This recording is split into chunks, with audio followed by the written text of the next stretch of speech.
Okay, good evening, everybody. Erev Tisha B'Av. Ches Av. B'ezrat Hashem, Mashiach will come tomorrow, and we won't be sitting and fasting. You know, it's a person says that, but how much do you believe it? How much do you really believe that Mashiach can come tomorrow? It's an intellectual idea at best. Making intellectual ideas part of our conscious world is what the Mesillas Yesharim talks about when he says when he says that a person has to incorporate, at the beginning, I forget the exact lashon now, he has to incorporate what he knows intellectually into making it part of his reality. A person doesn't live in ideas. A person lives in what I would call an emotional reality. A person can come and sit here and listen to Rabbi Gottlieb and hear all of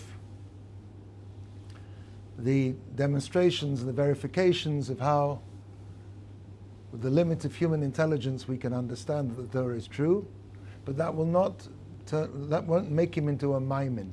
It won't make him into a believer. Emunah, belief, is a midah, is a character trait. And like all character traits, it can be weakened and it can be strengthened. You understand English? Okay. So, for example, a person can be a kaason, he can be an angry person. And he can intellectually understand that to be an angry person is a very, very bad thing. Intellectually he can understand that, but that's not going to stop him being a kaason unless he works. V'yodata hayom, he has to work. The person has to work on incorporating, actualizing, making real the ideas that he believes in, living inspired. We say it every day, 3 times a day in Aleinu. You should know, Shevosam Elevavecha.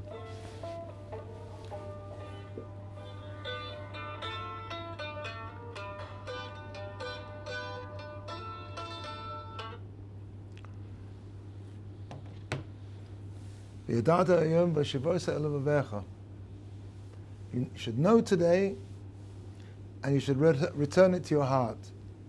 Ki Hashem, the God, is one. Ein od. Real emunah is a midah. It's something you have to work on. It can be strengthened and it can be weakened. So we're believing Jews intellectually. Ani ma'amin be'emunah shalema b'vias HaMashiach. I believe the Mashiach will come. A person at this time of year should introspect, should take time and think, what's it going to be like when Mashiach comes? What's it going to be like for me? How will my life be different? How will the world be different? There won't be demonstrations. There won't be animosity, hatred. Beis HaMikdash Sheni was destroyed because of sinas chinam, baseless hatred, sinas chinam, lashon hara, slander, all of the low reactions, knee-jerk reactions that a person has in his relations to other people, unless he makes himself into a mensch, into a human being, elevates himself, doesn't allow his base instincts of competitiveness, greed, lust, all of the low things in the person will take him over unless he works. And this Tisha B'Av is the time of the year. Chazal teaches that every year that the Beis HaMikdash is not rebuilt, it's as though we burned it down ourselves, biyadayim, actively. Which means that we, each one of us at this time of the year, should be thinking a little bit, at least, about our own lives and our own relationships, about Ahavas Yisrael, what it means to love the Jewish people. What does it really mean to be a good person? What are my responsibilities as a human being, as a Jew? Analyzing before you go to bed at night. Close your eyes and think for a second. Rerun the day. Think about it. Ahavas Yisrael. Sinas Chinam, baseless hatred, destroyed the second Beis HaMikdash. And something called Ahavas Chinam, it said, will bring it back. Now, Ahavas Chinam, interestingly enough, if you translate that phrase directly into English, it comes out as free love. That's not what we're talking about. I grew up in a generation which all honestly believed that all you need is love. That's a falsity. Like all big lies, it has a kernel of truth. Because Hashem created this world out of love. Love, quite literally, makes the world go round. But it's not the love that was thought about and praised and exaggerated and indulged in the 60s and the 70s. That was merely a kind of selfishness. Famous story about the Eli Lapion, the Rosh Yeshiva of Kfar Hasidim, walked into the dining room one day and he saw this bocha tucking into this large piece of fish. And he walked over to him and he said, "Like fish, don't you?" He said, "Oh, I love fish. I love fish." He says, "No, you don't. If you really love fish, you'd be happier if it was still swimming around in the sea. You love yourself." Most of what a person calls love is really a love of himself, and the object of his love, be that food or a wife, God forbid, is the way that a person can satiate his love of himself.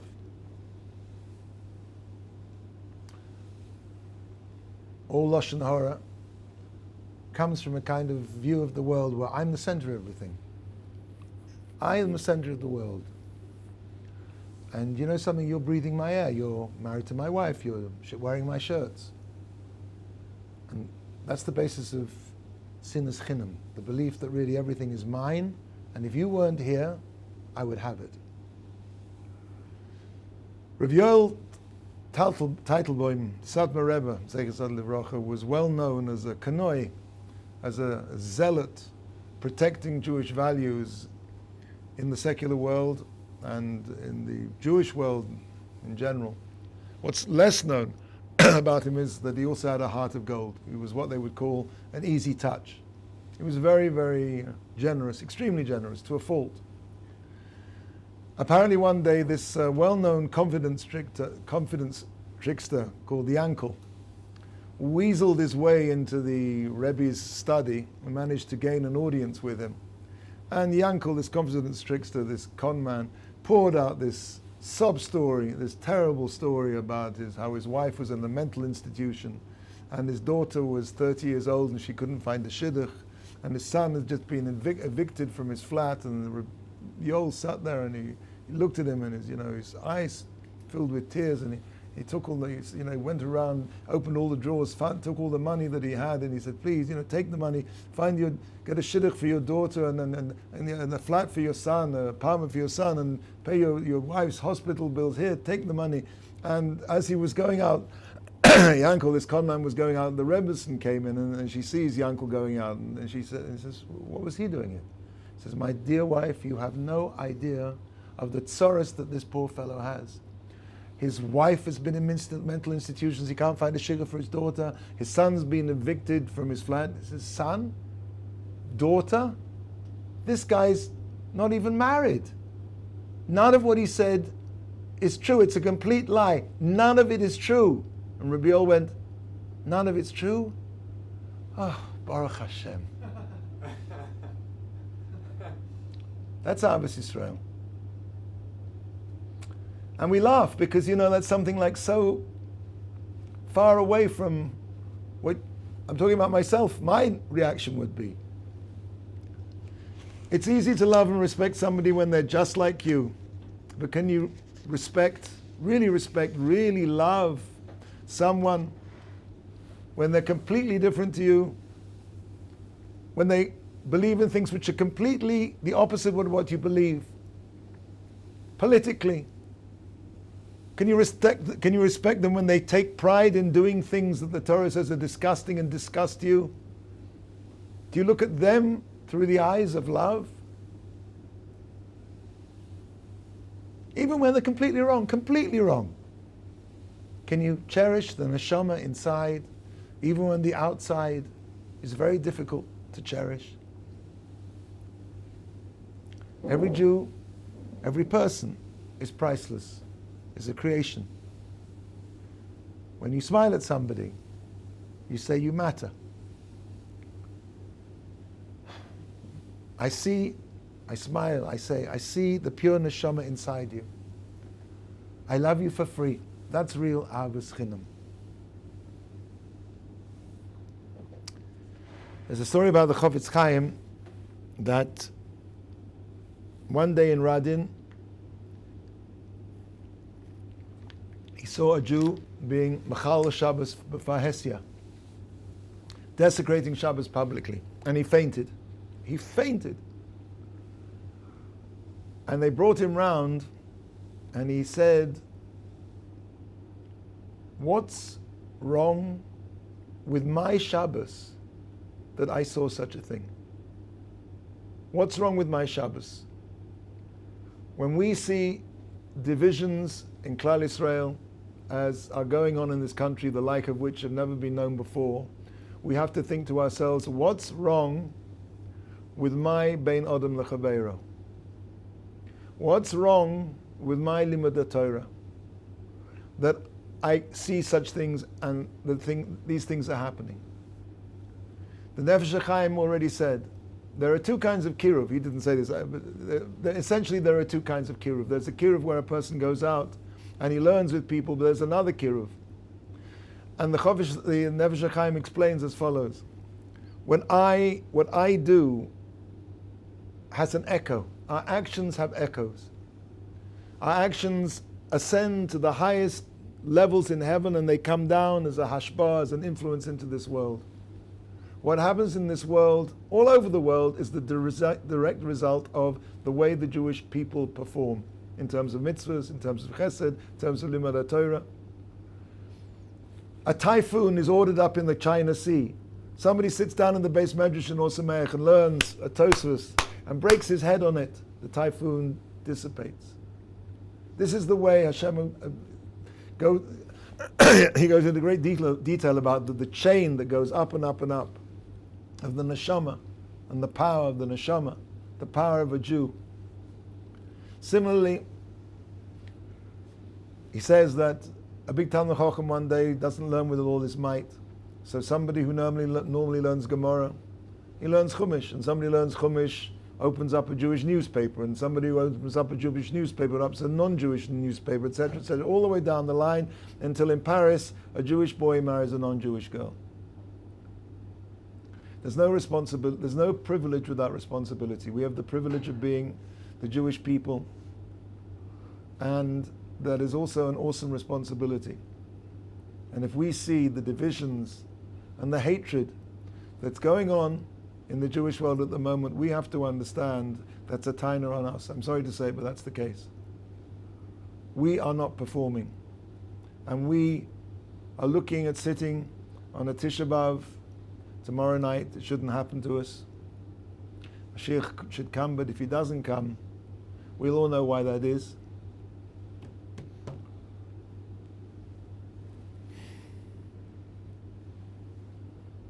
And it doesn't have to be like that. I saw, somebody told me, I think my son, a statistic that basically in this country, most of the country is to some extent religious. Most of the country fasts on Yom Kippur. Rav Mordechai Perlman, he should be well, said in 1967, he was in here in 1967 after the Six-Day War, you couldn't get a pair of tefillin here in Eretz Yisrael.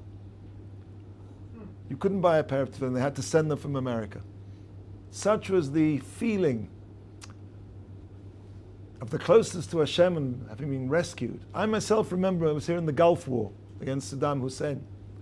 And I remember we sat in our sealed rooms with the plastic on the walls, on the windows, and the smatutim, the rags soaked in chlorine bleach that we put against the doors to make sure that, God forbid, if there was poison gas, it would neutralize the gas. I remember this well. And I remember that war came to an end on Shushan Purim. Can you imagine what it was like? On Shushan Purim, the story of the great rescue of the Jewish people from physical annihilation. And nobody knew he wasn't going to send poison gas. Nobody knew that at the time. And we went into our sealed rooms, and I remember tearing the plastic off that window with a feeling of cherus, of freedom, of deliverance, and opening the window and breathing in the air as though I'd been in captivity for 25 years. The feeling was unbelievable. And you would get into taxi drivers with secular taxi drivers, and they'd start quoting you, psukim from the Novi, about how it says in Yeshaya, I think it's Yeshaya, that you go into a sealed room. We're a holy people. Scratch a Jew and you'll find a ma'amin. We're ma'aminim b'nei ma'aminim. And if there's such dissonance and such antagonism, we are the people who should be fixing it. Okay, so how do we do this? I'd like to read you a letter that was sent to the Chavetz Chaim Heritage Foundation. Dear Chavetz Chaim Heritage Foundation, as we embark on the Bein HaMatzarim, culminating in Tisha B'Av, I have some ideas that might be shared with Klal Yisrael to help us do even better this year in the area of Ben Odom L'Chaveiro, and the Mitzvah Hashem bring Mashiach Tzidkenu. As a therapist, I sit with struggling people every day. There is so much pain in Klal Yisrael, and while we have no control over the nisyonos that Hashem gives each person, we do have the ability to control our behavior, our speech, and our ability to add or alleviate the pain that people have.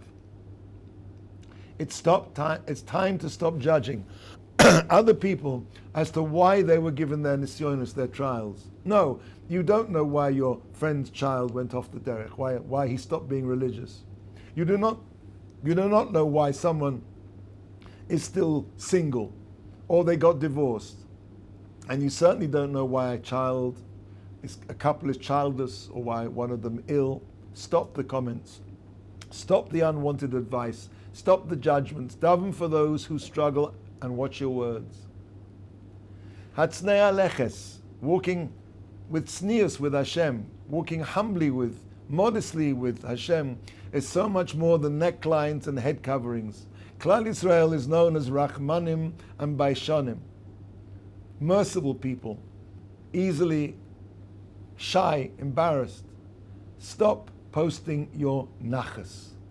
Stop posting pictures of your beautiful children, of your grandchildren, of your simchas, of your picture-perfect family. Change your WhatsApp profile photo. Stop posting nachas pictures and videos on status and social media. So many people dream of having what you have and don't have. Why cause them pain by showing them what you have and they don't? And you can't even ask mechila, forgiveness of those people who you've hurt, because you don't even know to whom that picture or that video has caused pain. Keep your nachas pictures for your family chats and be humble in what Hashem has given you. If there's any way to incorporate these messages in the messages disseminated on Tisha B'Av, it would be such a service. Too many people are in pain. Let's do our part, not to add to it. Sincerely, Anonymous. My wife told me about a friend of hers who went to a wedding where she didn't know anybody. So she sat down at the table, and nobody at the table said anything, didn't say a word to her. So she felt embarrassed. So what did she do? She took out her cell phone and pretended she was speaking to somebody. Now there's just so long that you can pretend to be speaking to somebody on the phone.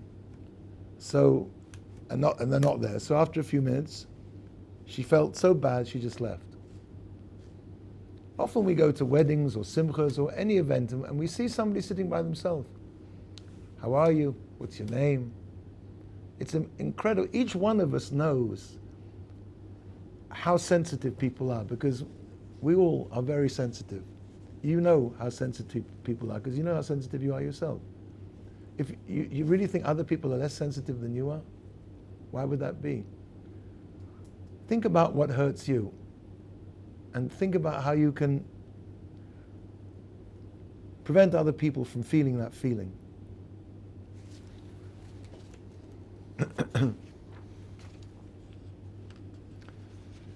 You know, you have to be very careful. Sensitivity. A Jew really only has... Let me tell you a story about someone called Shabsi Frankel. Shabsi Frankel, well known for the Frankel Rambam.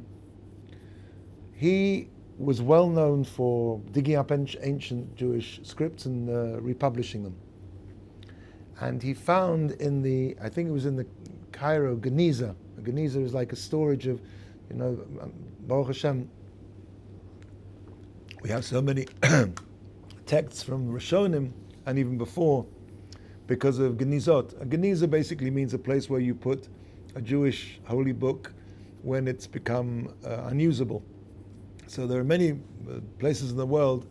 Well, the Cairo Geniza in Cairo, because of the very large Jewish community there, is one of the largest in the world. And there are many, many... So he came across in the Cairo Geniza this, I'm not sure it was a handwritten or a first edition of the Rambam's Yad Chazaka. And he was absolutely beside himself with joy. It's something he wanted, because obviously, you know, every text we have we can compare, make emendations to get the most accurate text possible. And he was just so delighted. He went to the authorities. They weren't interested in letting it go for any price. He wasn't a person to take no for an answer, so he went back to the States. He went to the States. He galvanized support in the Congress. He went to England. He spoke to MPs. He really put together this enormous campaign of pressure on the Egyptian government. And eventually the Egyptian government were prepared to let this manuscript go for some astronomical amount of money. I don't even know how much it was, but just like a king's ransom. So the money was paid, and they brought back the manuscript back here to Jerusalem. He had a machon, an institute, where they would edit these manuscripts and publish them. So they put the manuscript down on the table. You can imagine in the conference room, they spread it out. This was like an amazing moment. This was the first time in maybe nearly 1,000 years that this holy work had been gazed at by Jewish eyes. And they opened it up, and of course it was very, very fragile, but carefully they opened it up, and all of the workers there, all the translators and all the stenographers, and gathered round, and there was this one young fellow, a junior translator, and he was very, very keen, and he was dying to see the Rambam, and he leant forward, and in front of him, he hadn't noticed there was this large styrofoam cup of very sweet, very hot coffee, and his elbow sort of came up, and it was just about to miss, but it just touched the very edge. You can imagine this almost in slow motion, and the coffee spilled all over the manuscript, and within about 2 seconds, it was a complete, illegible glob. So the whole room went.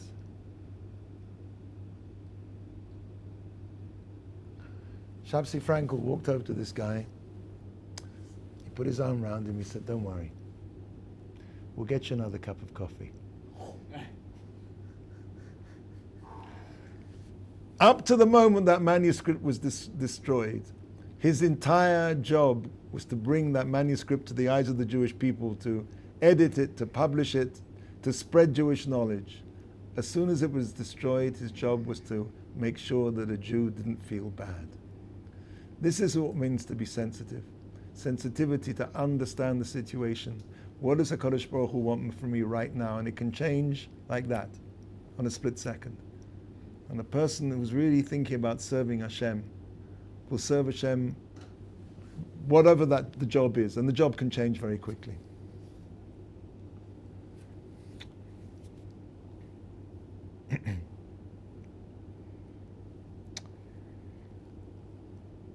I'll never forget words of encouragement. When I was a Talmid here, about 500 years ago, feels like.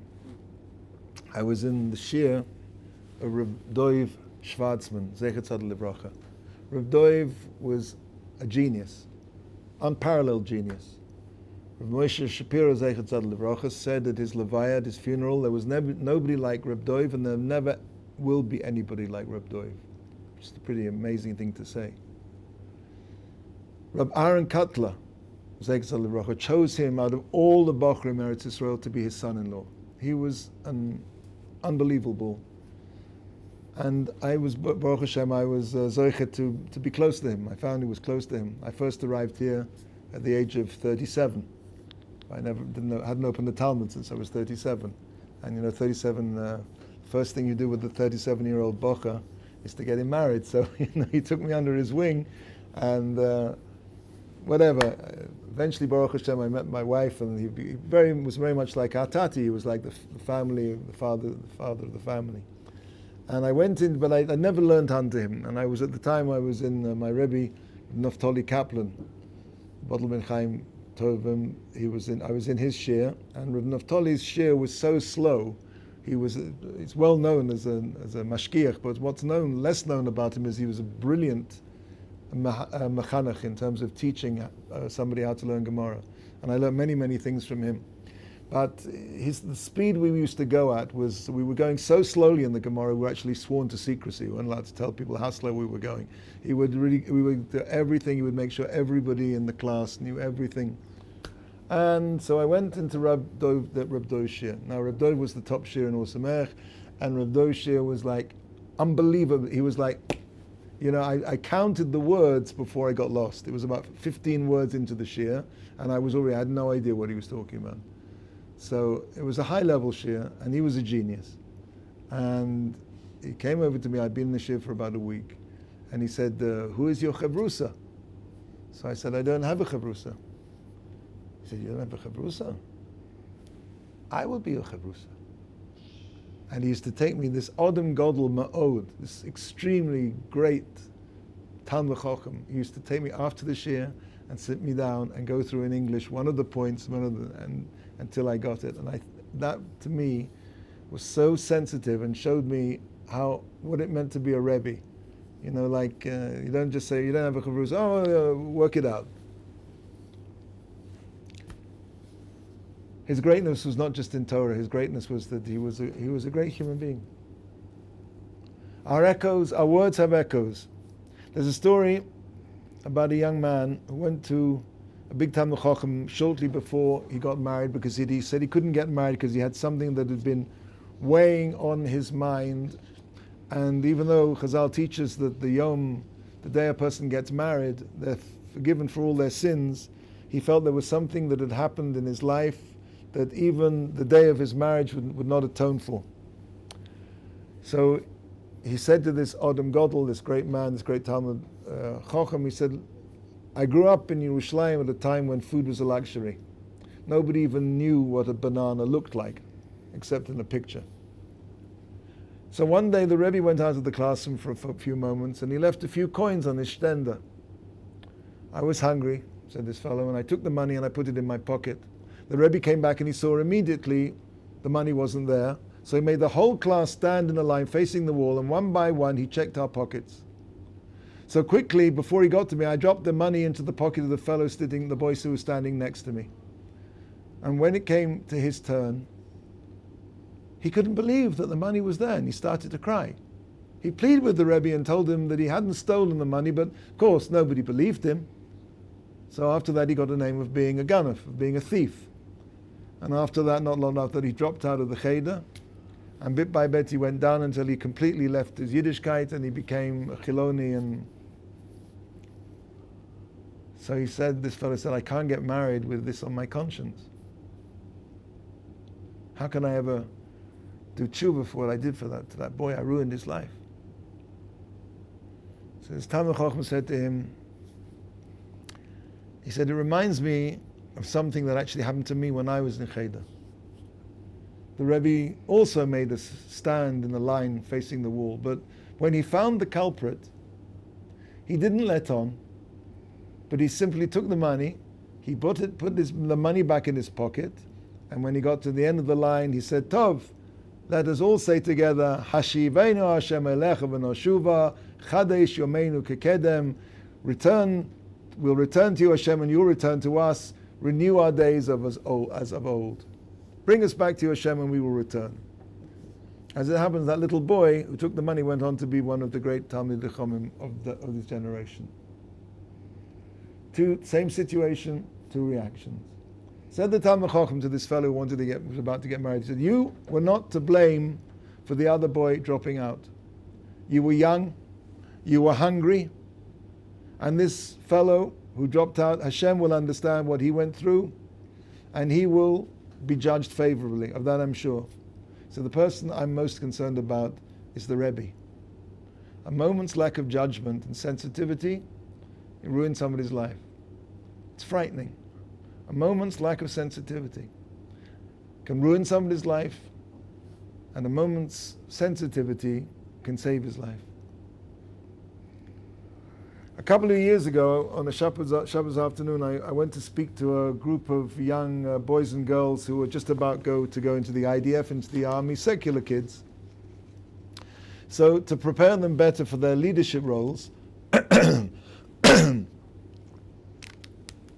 they go to this thing which are called Mechinot Kedam Tzva'ai, which are basically sort of camps which prepare them for the army. The idea is that as they are going to be the elite, their preparation involves meeting different sections of Israeli society that they wouldn't normally meet.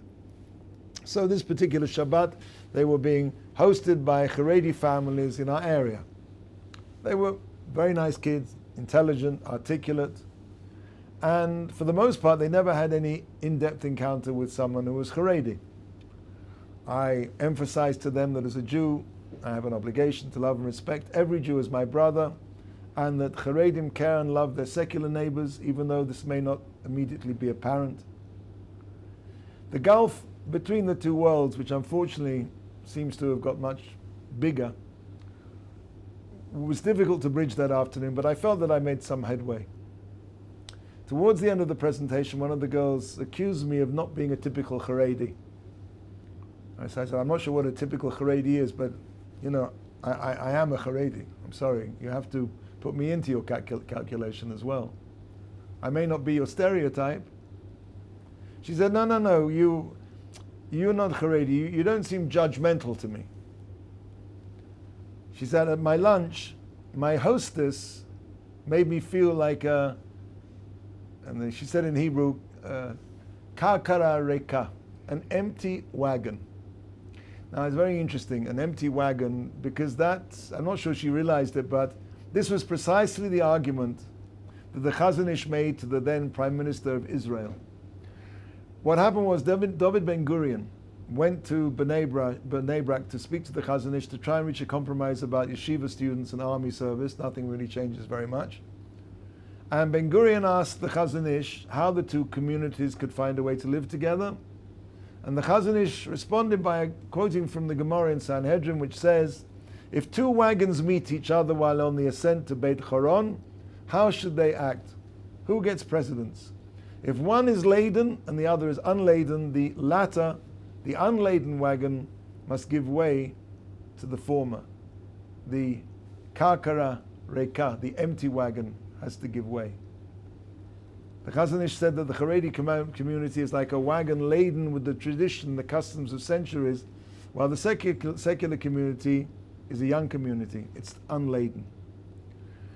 Sometimes in our sincere desire to bring our Jewish brothers and sisters close to Yiddishkeit, we can come off as condescending. You poor, benighted creature, how lucky you are to have found yourself at a Haredi Shabbat table where we will disabuse you of all your apikorsut and your ignorance. It's very easy when a person feels that he has the truth to treat other people as being ignoramuses. If you treat somebody when you're trying to bring them closer to Yiddishkeit, if you treat that person as an esrog, you'll end up with a lemon.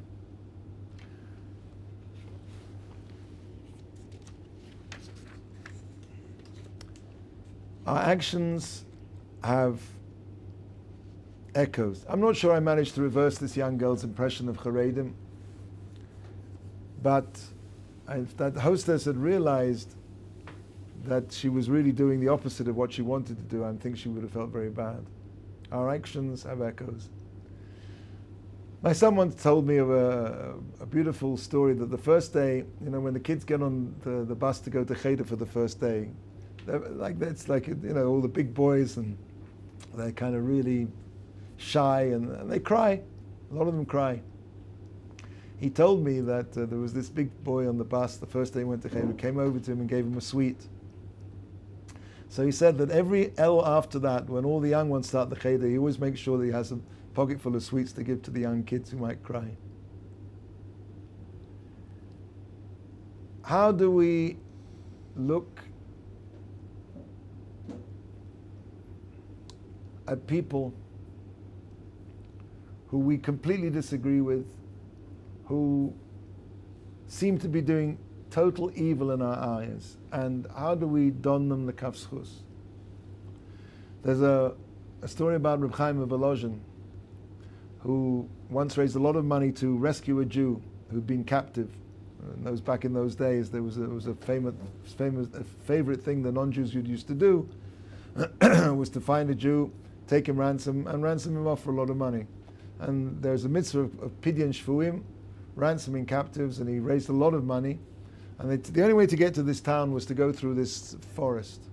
And this forest was notorious to have a lot of murderous bandits in it. They went into the forest, there was no way around, they had to go that way.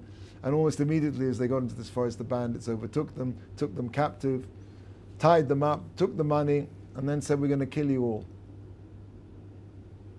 So Reb Chaim said, "Can I ask please for a last request?" The head bandit said, "What do you want?" He said, "I want a few minutes by myself, please." So he said, "Okay." So Reb Chaim sat down and he put his head in his hands. He looked like he was davening or something, but he was there for a long time, 3, 4, 5, 6 minutes. The bandit started to get a bit restless. Finally, Reb Chaim stood up and he said, "Okay, I'm ready." And this bandit picked up this axe and he looked into his eyes, into Reb Chaim's eyes. He dropped the axe and he said, "We're all getting out of here." Threw the money on the ground and all the bandits ran away. And the Talmidim who'd gone with Reb Chaim said, "A nace, a miracle, a mofes, a wonder." So Reb Chaim said, "That wasn't a nace, that wasn't a miracle." When he told me he was going to kill me, I remembered that the closest devekus, the greatest contact that a person has with the shorish of his neshama, the root of his soul, his greatest contact with Hashem while he's still in this body are the moments before he leaves this world. Just before you leave the world, this is where the neshama has its greatest contact. I didn't want my last moments in this world to be filled with hakpada, with resentment. I didn't want to leave this world with the feeling of hatred and resentment for this bandit who was killing me, taking my life away. So I sat down and I tried to be don lekavschus, to try and figure out some way of removing the feelings of resentment that I had. And it was very difficult, I couldn't do it. And then suddenly I thought to myself, this bandit once upon a time was probably a little boy, an innocent little boy. And he was probably very hungry. And you know something? He stole an apple. And somebody caught him. And they took him and they put him in prison with a bunch of hardened criminals. And he came out of that prison and he joined the criminals. And one day he was stealing something and somebody stood up to him and he turned around and he killed him. Now he had blood in his hands. And then it went on and on and on and on. But basically, at the end of the day, this was an innocent little boy who'd taken the wrong path in life. And maybe not even through his own fault, through hunger, through desperation. When I felt that, I felt at that point, then I could now leave the world. I'd rid myself of my resentment, and that's why, and I told to him that I was ready, and he looked into my eyes, and he saw that I knew who he really was. And in that moment I changed him. There's an expression we say in Hebrew, don lekav schus, which means to judge somebody favorably, which in English probably comes out as giving somebody the benefit of the doubt. But don lekav schus in Hebrew actually means to judge somebody for the good. You can change somebody who you can change who a person is by looking at them positively. You can change who they are. He changed that bandit. This is a tremendous lesson when you become Mitzvah Shem parents. That, let me finish the story. That if you have a child who's finding it very difficult at school, if you come down on him, if you confirm all the worst things he feels about himself, you will have confirmed his negative image of himself. But if you see his potential, if you see the goodness, and in every Jew there's a wonderful neshama gleaming in there somewhere. In every chiloni there's a beautiful neshama gleaming in there somewhere. If you can take it upon yourself to look and see that person, you can change that person. You can change a bandit into a tzaddik. We have that power to change other people. It's not just looking at them favorably. Our gaze, our attitude, the way we look at somebody can change who they are. Yeah. So it's almost like to judge someone towards the good? You make him into a good person. You judge him. You put him into that category. It's not just you take his actions and you kind of, which is what it usually means. You take somebody's actions and you find an excuse. You find a way of, which is what Rebbe Chaim did in the beginning. But actually, once he'd done that, he changed who that person was. He made him see that bandit as he really was. This is, I think, the avoda of Tisha B'Av, is to try and don lekav schus. Another story about, this is a story about Rebbe Aaron Leib Steinman Zatzal. There was a young fellow from a religious family in Bnei Brak who one day decided to go turn his back on religion. He didn't want to know anything about it. He came from a very frum family in Bnei Brak. You've all been to Bnei Brak, so it's a very religious place. He moved out of his home, and he moved not too far away to his uncle's apartment in Tel Aviv, which was, geographically like about 50-minute drive, but culturally the North Pole. So time went on. This fellow was living in his secular uncle's flat in Tel Aviv, and he met a non-Jewish girl, somebody who'd come to work on a kibbutz from Sweden or somewhere, and they fell in love, and they got engaged. Now this was too much even for his secular uncle. I mean, even the secular uncle understood that's... So the uncle got very annoyed with him, and he couldn't get his nephew to cancel the wedding, so he said to the nephew, well, at least you've got to go home and tell your parents. You have to go and face your parents. So the young fellow agreed to go back, and he insisted it wasn't going to interfere with his work, so he was going to go back on Shabbos, and his parents had to agree to his conditions. So what were his conditions? His conditions were basically he spent most of Shabbos night on his parents' porch with all the neighbors over there, with a cigarette in his mouth and his iPhone in the other hand, surfing the web. And Shabbos morning he was out there bright and early again with his cigarette and his iPhone. In the afternoon, his father came over to him and asked him if he wanted to go to hear a shiur by Rabbi Aaron Leib Steinman. Surprisingly, the son agreed to go. And after the shiur, the father brought him over to Rabbi Aaron Leib to wish him a good Shabbos. His father told the Rav that his son was no longer Shomer Shabbos. Rabbi Aaron looked at this fellow and asked him, how long is it since you kept Shabbos? So he said, 2 years. And Rabbi Aaron said, and during that time, did you ever have thoughts of tshuva? So this fellow said, yeah, I guess about 4 times. Rabbi Aaron said, now how long, when you had those thoughts of tshuva, how long did those thoughts last? He said, I don't know, about 10 minutes. So Rabbi Aaron said to him, so it comes out that in the last 2 years, you had 40 minutes of b'mokum balei tshuva ein tzadikim gemurim omdim sham. You had 40 minutes of, in the place of a Baal Tshuva, not even a complete tzaddik can stand in that place. For that, Rabbi Aaron said, I envy you. It's Shabbos. This young fellow went back to his uncle's apartment in Tel Aviv, but somehow what the Rabbi had said to him wouldn't leave him alone. He became very uncomfortable.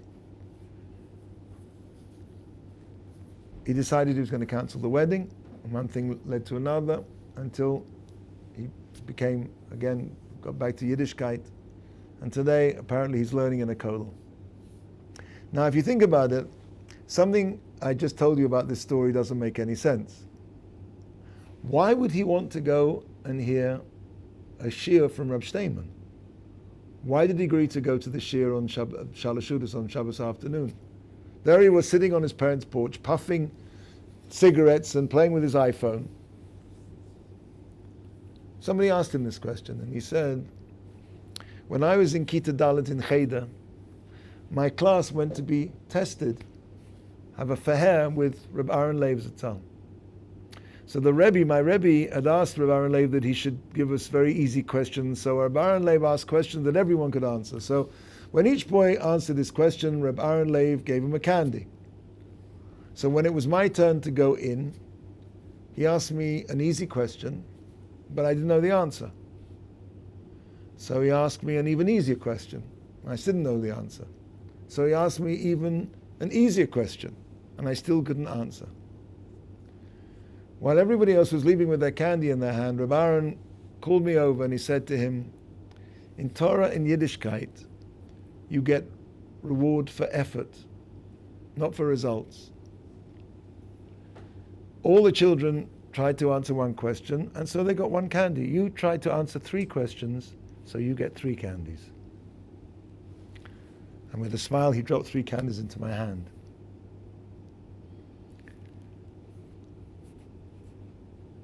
Many years ago, my daughter, I was nearly 30, she's 30 now, came home from school and told us that a teacher had taught us a medrash, that just before Mashiach comes, Hashem will stretch a rope from one end of the world to the other, and everyone will have to grab onto it and hold onto it very tight, because he's going to shake it very hard, and only those with strong emunah, only those people who've worked on their emunah will be able to hang on. She said to me, Daddy, we've got to find that rope. Where is the rope? Is it going to go through our Ze'ebira? Will we be able to hang on? I said to her, right now, Dad, the rope is going to go through our Ze'ebira, it's going to go through London, it's going to go through Tel Aviv. Right now, Hashem is shaking the rope very hard. And we're going to have to hang on very, very hard. I want to finish with a story that I heard from Rav Mendel Weinbach, Seikat Tzadel Livracha. Story about the Bluzhever Rebbe. How important it is for us to hang on.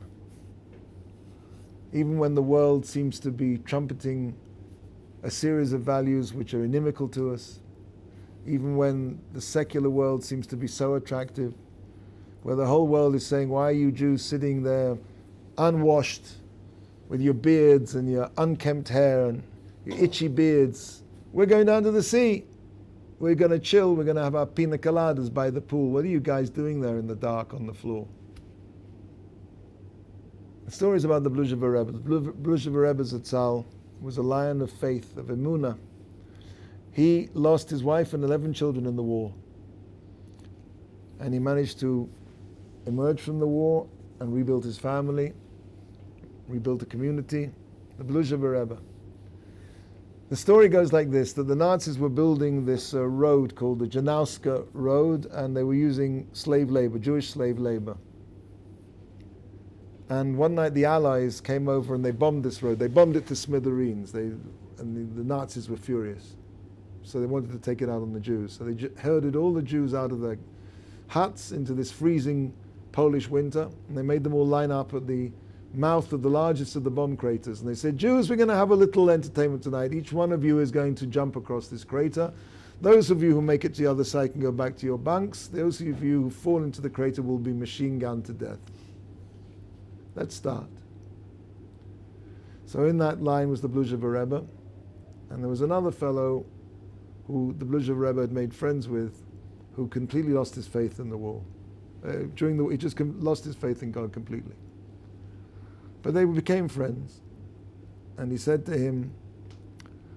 the Bluzhev Rebbe, he said, I'm not going to perform for these pigs. I'm not going to perform like a circus animal. When it comes my turn, I'm going to stand there. I'm not jumping. Let them shoot me where I am. The Bluzhev Rebbe said to him, my son, the Kadosh Baruch Hu has given us the most precious of gifts, the gift of life itself. But he's given it to us with one condition, that we are not allowed to give it back to him 1 second earlier than he takes it from us. It happened that when the Bluzhev Rebbe had finished speaking, it was his turn to jump. I remember he was old, they were all starving, it was freezing. The Bluzhev Rebbe backed up and he made this tremendous leap off the side of the crater, and by a miracle he landed on the other side. 2 seconds later, this young fellow from Vilna, his friend, landed next to him. And they looked at each other for a long time. And this young fellow said to the Bluzhev Rebbe, how did you do that? How did you do that? You're old, you're emaciated. How did you do that? Bluzhev Rebbe said to him, when I leapt off the side of the crater, I suddenly saw my Zayda, my grandfather, and his Zayda, and his Zayda, and all of the holy Jews, all the way back to Mount Sinai. And I reached out and I grabbed onto my Zayda's coattails and he pulled me across. So that's how I got across. He said to this young fellow, well, how did you get across? He said, Rebbe, I was hanging onto your coattails. All of us are hanging on to somebody else's coattails, and gentlemen, somebody is hanging on to our coattails. We are a chain of belief, of emunah, which stretches across the generations. Very soon, it should be this year, if we really try and fix up in our relationships with the people we're closest to, take a good think. Think about how I can improve that. How can I be kinder? How can I be more sensitive? How can I just think a second before opening my mouth? How can I play down my own ego and realize that all I'm here is to do the will of Hashem, and whatever that may be. And B'ezrat Hashem, this time, next year, we'll all be celebrating the great joy of the 9th of Av with the rebuilding the Beis HaMikdash. B'ezrat Hashem.